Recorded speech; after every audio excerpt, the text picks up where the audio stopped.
Σε ένα πάρτι, στο τέταρτο όροφο, χωρίς σκάλες, μέχρι να ανεβούμε μας είχε βγει η γλώσσα. Τα χώναμε εκεί πέρα, χορεύαμε, κάναμε. Και αυτό ακουγόταν ένα ντουπ συνέχεια.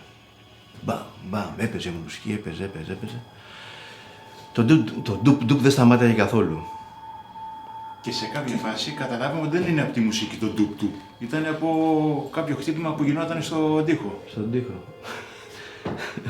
Ήταν ο πατέρας του παιδιού που έκανε το πάρτι και χτύπαγε το κεφάλι του στον τοίχο.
Γεια. Γεια σου.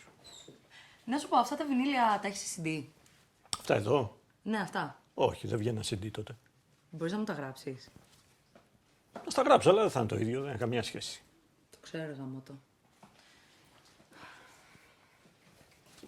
Λίγο πιο ακίνητος. Ναι, κατάλαβα. Οι συναυλιακοί χώροι δυστυχώς δεν είχαν τις σωστές ηχητικές καλύψεις και έτσι τα συγκροτήματα δεν μπορούσαν να αναπαράγουν τον ήχο που ήθελαν. Σχεδόν πάντα και όλοι ήταν δυσαρεστημένοι. Δηλαδή και το κοινό ήταν δυσαρεστημένο, άσχετα αν διασκέδαζε, δεν διασκέδαζε, ήταν δυσαρεστημένο από αυτό που άκουγε, που ακουστικά έβγαινες και τα αυτιά σου βουίζανε στη τελική ανάλυση. Και ο καλλιτέχνης δεν ήταν ευχαριστημένος γιατί δεν μπορούσε να αποδώσει τον ήχο που ήθελε. Δεν έβγαινε ο ήχος που ήθελε. Δεν μπορούσε να δημιουργήσει τον ήχο που ήθελε. Έτσι λοιπόν, με αυτή την κατάσταση πέρασε σχεδόν μια δεκαετία που και σιγά σιγά μετά από μια δεκαετία δημιουργήθηκαν οι απαραίτητοι χώροι που είχαν κάπως μια πιο σωστή ηχητική και ακουστική και μπορούσαν τα γκρουπ να παίξουν πιο χαλαρά, πιο άνετα, χωρίς παραμορφώσεις και να δώσουν αυτό που πραγματικά ήθελαν να δώσουν. Αυτά τα παιδιά είχαν συσσωρευμένο πολύ θυμό μέσα τους. Ένα μέρος του θυμού μπορούσε να εξωτερικευθεί μέσω της μουσικής. Το άλλο κομμάτι όμως έμενε μέσα τους. Και περνώντας τα χρόνια, αυτό συσσωρευόταν όλο και περισσότερο, όπου κάποια στιγμή ξέσπασε. Πάντως είναι γεγονός ότι κάτι γινόταν. Δεν παίρναγαν τα πράγματα απαρατήρητα. Τα συγκροτήματα σιγά σιγά απέκτησαν όλο και μεγαλύτερο κύκλο οπαδών. Και είναι κρίμα, δυστυχώς είναι κρίμα που το λέω, ότι πολλά από αυτά τα ονόματα σήμερα έχουν αποκτήσει κάποια έγκλη την οποία τότε δεν την απέκτησαν. Είναι άσχημο αυτό και δυστυχώς πρέπει να περάσουν 20 χρόνια και για να αναγνωριστεί η αξία αυτών των παιδιών.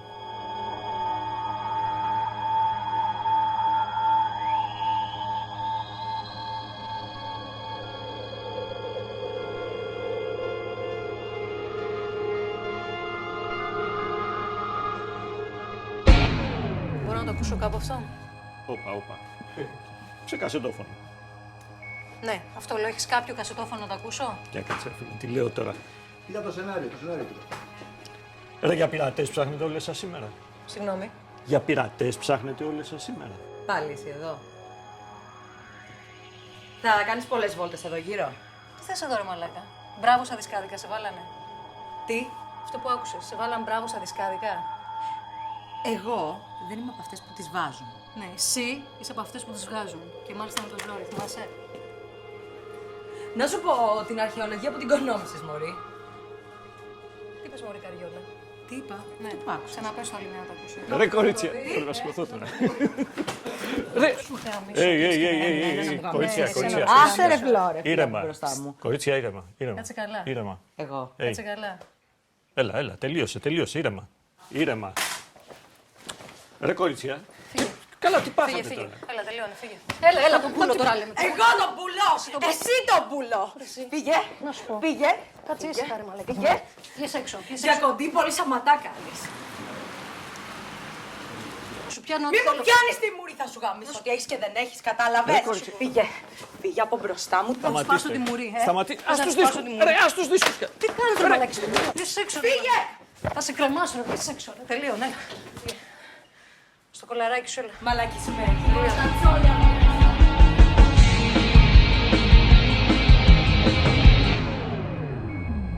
Τουλάχιστον έτσι όπως τα κάνετε, θα πάρω κανένα Όσκαρ.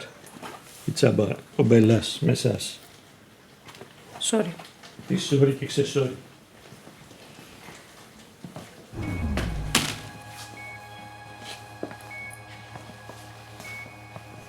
Η παγίδα της λογοκρισίας.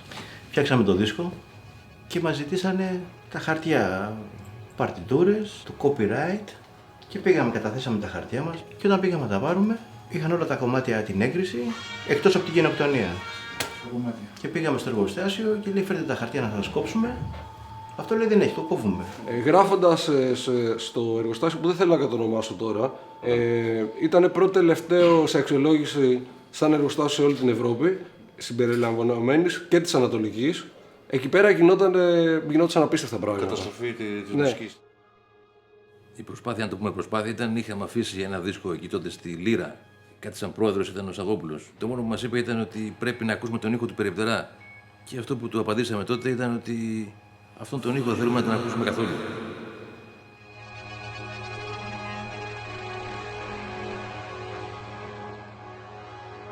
Αναζητούσαμε άσυλο. Υπήρχε ένας περιορισμός, δηλαδή παντού υπήρχε μια επέμβαση, ας πούμε. Ακόμα και στον ίδιο μας το χώρο, εδώ στο στούντιο.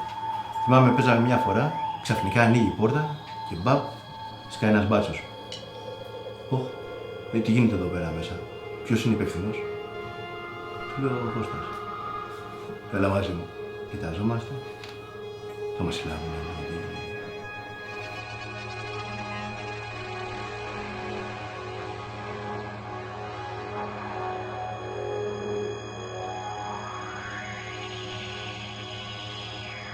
Το χαρακτηριστικό του Πίγασου ήταν ότι ήταν στην οδό Τηλεμάχου, ήταν Τηλεμάχου 13. Το Τηλεμάχου 13 σήμαινε ότι είμαστε ακριβώς δίπλα από το 5ο αστυνομικό τμήμα. Και επειδή πονούσε ο λαιμός του ανθρώπου που ήταν μπροστά στο κουβούκλιο να κοιτάει κάθε φορά πόσοι έχουν μαζευτεί άμεσα στο μαγαζί, του κάναμε δώρο καθρεφτάκι από παπί. Το δέσαμε κιόλας επάνω στο κουβούκλιο και ο άνθρωπος μπορούσε άνετα, καθόταν στο περίπτερό του μέσα εκεί και κοιτούσε και από πίσω ότι ακριβώς τι γινόταν. Πιστεύω ότι η ιστορία του Πίγασου είχε να κάνει με την ποιότητα των ανθρώπων που ζούσαν στη δεκαετία του 80, που δεν ήταν ταγάρια, δεν ήταν Πασόκ, ρε παιδί μου, δεν ήταν ούτε Πασόκ ούτε Νέα Δημοκρατία, αλλά ούτε και ΚΚΕ. Για εκείνα τα χρόνια ήταν μυαροί, να το πω και έτσι. Δηλαδή, γιατί είμαστε το ξενόφερτο αμερικάνικο είδος, μπάτσι γουρούνια δολοφόνοι, Αμερικάνοι φωνιάδες των λαών, ταγάρια, Μικρούτσικος, Θεοδωράκης και δώσε και δώσε και δώσε. Και όλα αυτά τα πράγματα ήταν κομμάτια της ζωής μας, τα οποία τα βλέπαμε και θέλαμε να τα αποφύγουμε. Και ίσως ο τρόπος για να τα αποφύγουμε ήταν ο Πίγασος.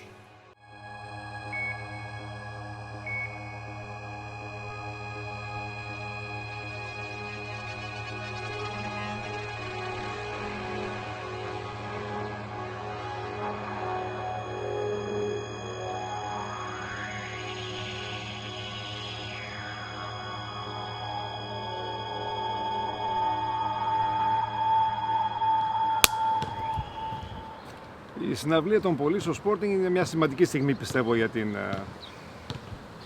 μουσική σκηνή στην Ελλάδα. Ήταν η πρώτη φορά που ένα συγκρότημα από το εξωτερικό, ένα μεγάλο καταξιωμένο συγκρότημα, ερχόταν να παίξει στην Ελλάδα μετά από εκείνη την διαβόητη διακοπή στα συναυλία των Rolling Stones. Το χάσα. Τι λες? Και Όλα θα τα πεις εσύ. Όχι, εσύ θα πεις περισσότερο. Κάτσε να πούμε τίποτα. Κάτσε να πω και εγώ τίποτα. Λοιπόν, θα σας πω εγώ για τη συναυλία των Police στο Sporting. Δεν είχα πάει. Όμως συμμετείχα μετά σε όλες τις συζητήσεις που κάναμε πιτσιρικάδες. Τι έγινε, ποιοι μπήκανε, ποιοι δεν μπήκανε, ποιοι είχαν ειστήριο και δεν τα καταφέρανε, στους Police εννοώ πάντα. Τι ξύλο έπεσε, ποιοι τις φάγανε, ποιους συλλάβανε. Και έπεφτε ξύλο 4-5 ώρες σε όλη αυτή την ιστορία. Αυτά συνέβαιναν τότε, γιατί ο κόσμος ήταν πολύ πορωμένος με τη μουσική που άκουγε και παρεξηγιόταν πολύ εύκολα. Εμείς από την πλευρά μας το διασκεδάσαμε, όχι με την κακή έννοια, δηλαδή μας άρεσε που είχαμε φανατικούς οπαδούς, αλλά φυσικά δεν θέλαμε ποτέ να ανοίγουν κεφάλια, έτσι. Αλλά εδώ κοντά και ίσως λίγο πιο μακριά ξεκίνησαν όλα.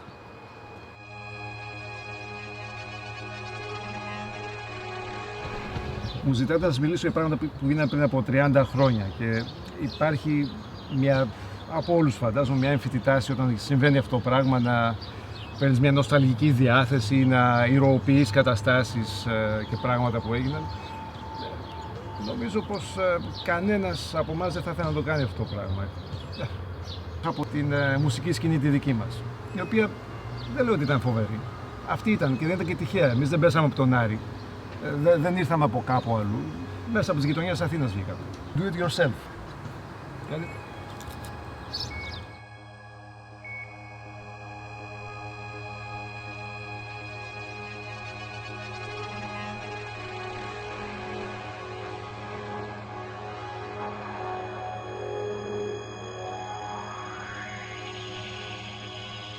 Στα live ήταν θρησκευτική κατάσταση, δηλαδή θρησκευτική από την έννοια της προσήλωσης. Ήταν ιεροτελεστίες. Όχι ότι τους φάζαμε κόκορες και τέτοιες αηδίες. Πλην όμως, ήμασταν μέσα εσωτερικά σε αυτό. Οδηγούσαμε ένα κόσμο στην έκσταση.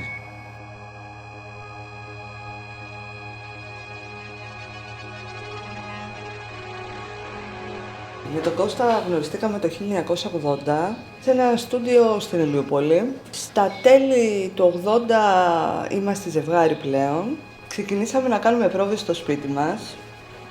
Γενικότερα να παίζουμε μουσική, γιατί υπήρχε και από τους δύο μια αγάπη προς τη μουσική και αγάπη και ανάγκη. Και μέσα από αυτό προέκυψαν η Βίλα 21.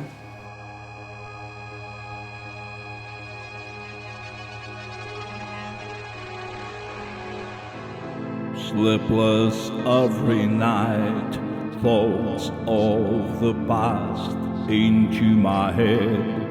Hopeless all the time, the quick sun just sucks me away. My bones are twisted now, the same vision in front of my eyes. What's with me in bed? Or never mention what I said that night. When the stars were green, the night when I kept on singing. Sleepless every night, thoughts of the past into my head. Το 86 το γκρουπ σταμάτησε να παίζει. Εγώ έφυγα στο εξωτερικό στη Γαλλία για μεταπτυχιακά. Ο Κώστας μπήκε στο διπλωματικό σώμα και έφυγε και αυτός από την Ελλάδα. Και ο Παντελής ακολούθησε μια πορεία από τους Μάλτες Πέλ στην Κονιτοπούλου και στη συνέχεια δεν ξέρω πού ο άνθρωπος.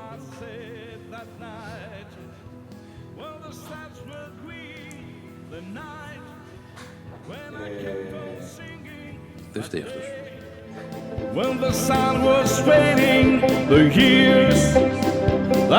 Το μοναδικό μας κινητήρο ήταν να μπορούμε να παίζουμε. Ξαφνικά ξεπήδησαν κάποιες φλόγες. Αυτές οι φλόγες ήταν κάποιες κιθάρες οι οποίες παίζανε ένα ακόρντο, μπορεί και δύο ακόρντα και στην καλύτερη περίπτωση 3 ακόρντα. Περιέργως πως είχε πάρα πολύ ενδιαφέρον. Ο κόσμος την ακολουθούσε. Ο στίχος που έβγαινε μαζί με τη μουσική ήταν επίσης πάρα πολύ ενδιαφέρον και αποφασίσαμε κι εμείς να γίνουμε μέρος αυτού του πράγματος. Εκείνη την εποχή ήμασταν νέα παιδιά, ακούγαμε καινούργια μουσική τους Ramones, τους Sex Pistols, τους Stranglers.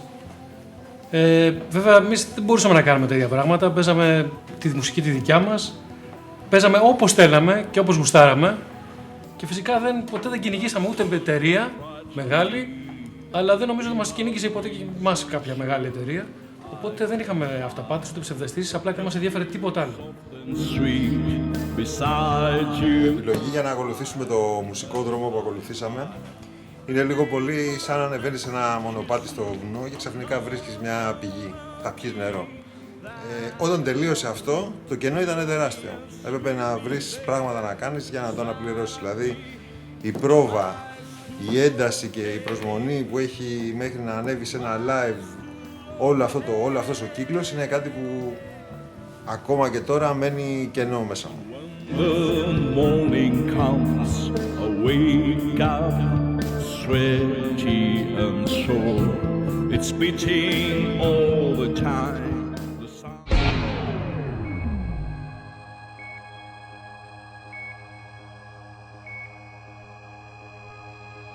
Gilmore, όλοι ένα. Η επιλογή ήταν απλή. Ήθελα να κάνω αυτό, να παίξω αυτό που ήθελα. Εκείνη την εποχή, με βάση τις τάσεις αυτό που γούσταρα, μου δόθηκε ευκαιρία, το έκανα. Γρήγορα φάνηκε όμως ότι βιοποριστικά τουλάχιστον αυτό δεν πρόκειται να με στερήσει να συνεχίσω να το κάνω που το θέλω. Άρα είχε ημερομηνία λήξης. Κάποια στιγμή λοιπόν, μετά από κάποιο χρονικό διάστημα, που πέρασα ωραία, έληξε. Και εκεί πάνω, εκεί έληξε και το περισσότερο από αυτό που είχα μέσα. Το οποίο βέβαια συνεχίζει να σιγοκαίει, αλλά νομίζω ότι είναι πια αργά. Το κόστος είναι ότι απλά μου έλειψε. Δεν μου δημιουργήσε κανένα άλλο πρόβλημα. Απλά μου έλειψε. The clouds moving time and I can't see through the net. I'm riding